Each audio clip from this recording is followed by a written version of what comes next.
Hello everyone, and welcome back to Coronavirus Corner. I'm sorry I've missed a couple of days, but I've had a big sty in my left eye. And not only is it painful, but yesterday I bumped into Maureen and she said, "Oh, Edna, you look like a Picasso painting." And I was just recovering from that when Eric said he thought I looked more like Jupiter with its big red eye. So I chose not to inflict myself on the world via video, as was scaring enough folk in Bridland as it was. I've never had styes before. I think they're to do with wearing face masks. I've tried all sorts, but I always end up with my glasses steamed up.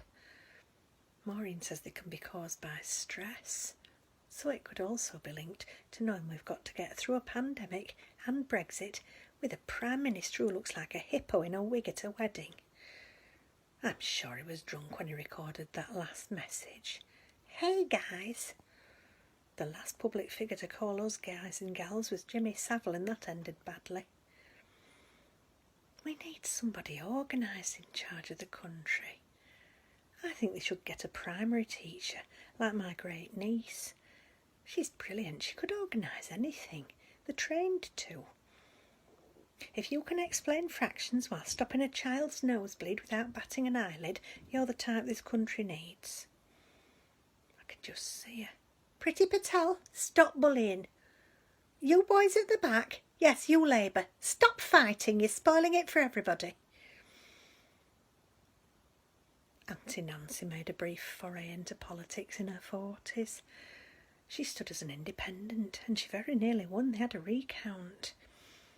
Her slogan was "Luxury for all," and she launched a campaign with a cocktail party outside the Dole office, giving out canapes to the unemployed. She had some very good policies, of course. It wasn't really about luxury. But she made the point that everybody deserved a bit of pleasure in their lives, and you couldn't do that without a decent wage. I've got the clipping from the Bridland Bugle. Champagne socialist woos Bridland's unemployed.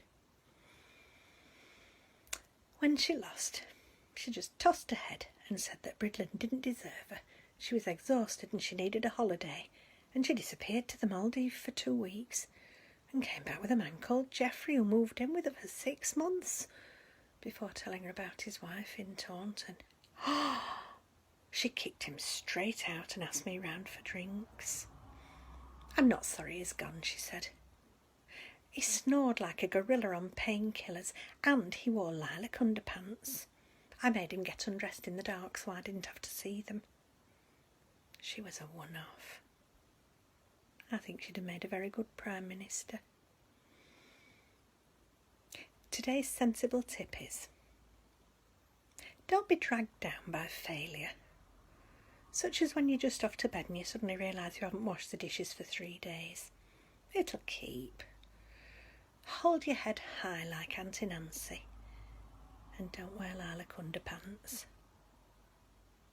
You take care, stay safe, and I'll see you tomorrow. Bye-bye.